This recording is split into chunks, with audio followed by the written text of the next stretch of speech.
Bienvenue à tous. L'épisode 65 commence par une confrontation électrique qui va changer la donne.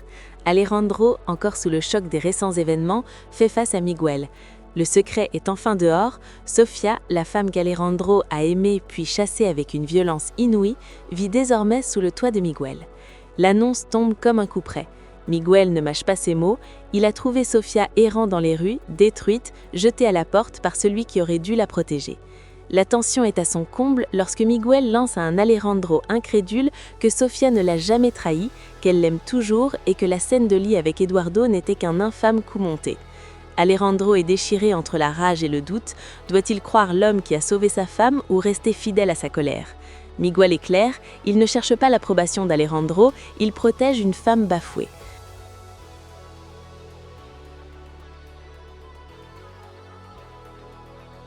Pendant ce temps, dans l'ombre des bureaux luxueux, Eduardo tente une manœuvre désespérée pour reconquérir Karen. Il sort le grand jeu, lui offrant des terrains pour l'expansion de l'hôtel Bella, essayant d'acheter son pardon avec de l'immobilier. Mais Karen n'est plus la femme naïve qu'il a connue. Elle reste de marbre, exigeant que la réunion reste strictement professionnelle. Pour elle, le temps des cadeaux est révolu, celui de la méfiance a commencé.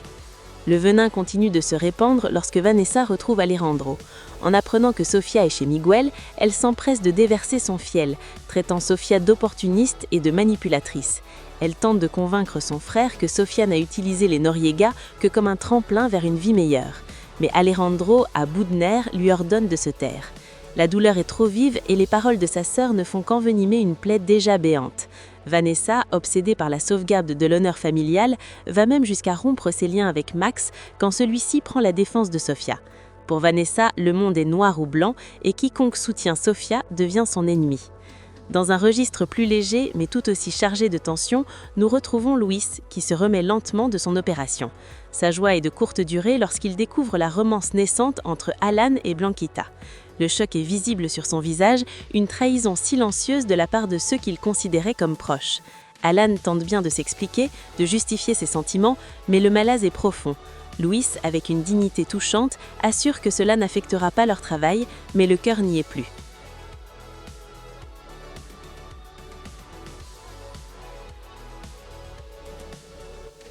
Retour à la villa de Miguel où Sofia et Rebecca profitent d'un moment de répit au bord de la piscine. Mais le calme est trompeur. Sofia ne peut s'empêcher de s'inquiéter de la rencontre entre Miguel et Alejandro.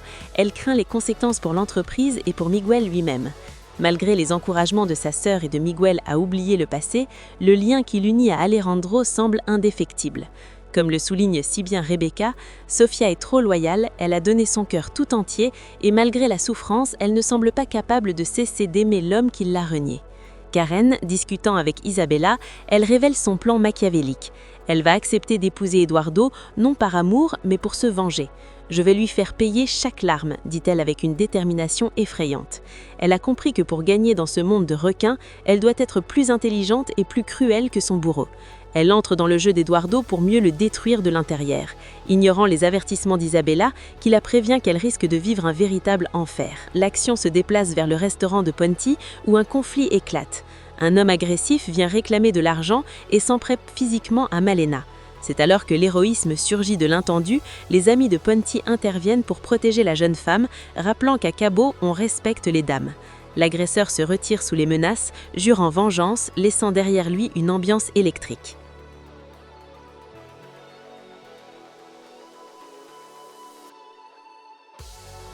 Alvaro, fidèle et inquiet, tente tant bien que mal de rassurer Vanessa. Elle cherche désespérément Eduardo, mais celui-ci s'est muré dans une frénésie de travail, multipliant les réunions avec les fournisseurs comme pour fuir une réalité qui l'oppresse. Alvaro rappelle que tout ce chaos est l'œuvre d'Alejandro, cet homme dont les actions continuent de fragiliser l'empire familial, laissant Eduardo porter seul le fardeau de la reconstruction. Pendant ce temps, dans une ambiance plus populaire mais tout aussi chargée des tensions, une réconciliation inattendue se dessine au bar de Malena. Deux hommes, autrefois liés par une amitié indéfectible avant que la jalousie et les malentendus ne les séparent, se retrouvent enfin. Le compadré remercie chaleureusement celui qui a pris sa défense face aux menaces d'Ulysse. Dans un élan de fraternité retrouvée, les rancœurs s'effacent pour laisser place à une étreinte sincère. Ils ne sont plus seulement des amis, ils sont des frères d'âme, unis à nouveau pour protéger Malena contre l'ombre menaçante d'Ulysse, qui, bien qu'absent pour le moment, reste le propriétaire légitime des lieux. Cette union sacrée est célébrée par Malena et Guadalupe, soulagées de voir leur petite communauté retrouver sa force, car elles savent que seule l'unité leur permettra de faire face aux épreuves à venir.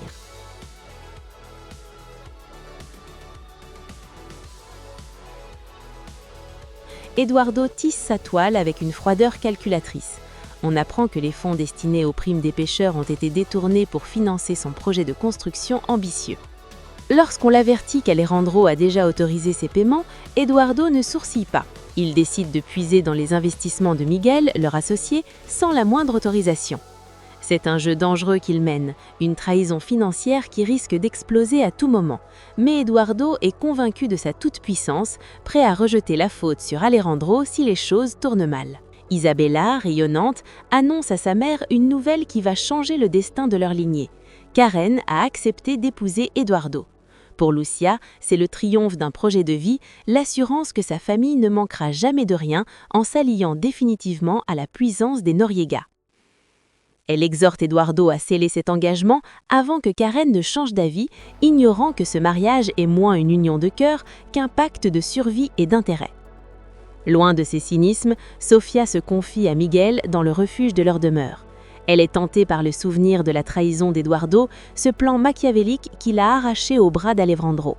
Elle se remémore avec douleur cette nuit fatidique où, plongée dans un sommeil lourd, elle s'est réveillée sous les cris d'Alejandro, découvrant Eduardo dans son lit.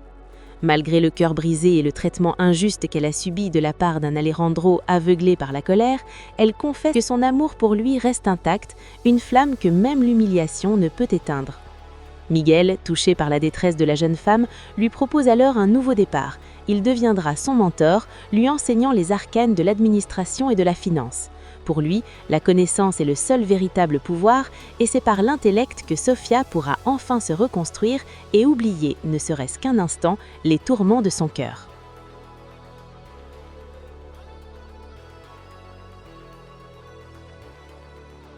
Le drame se déplace ensuite vers Luis, dont le retour de chirurgie est gâché par une révélation amère.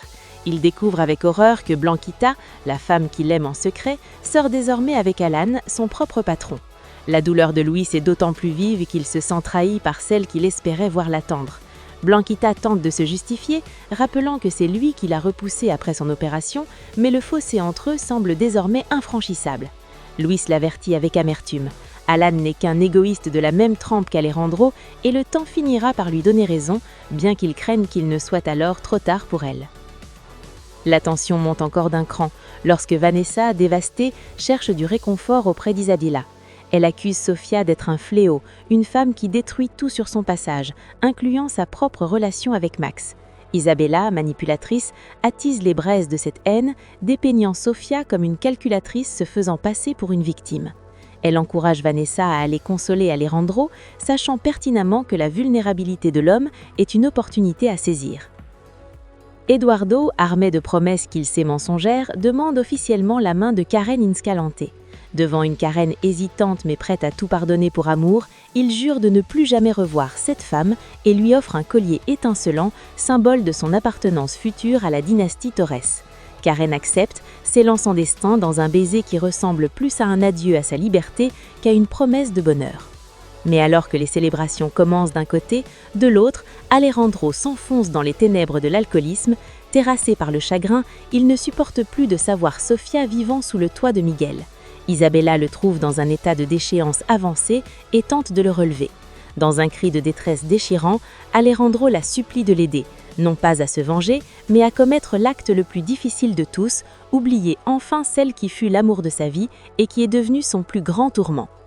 C'était tout pour ce résumé. Merci d'avoir regardé jusqu'au bout, abonnez-vous et partagez. On se retrouve à bientôt pour une nouvelle vidéo. Prenez soin de vous.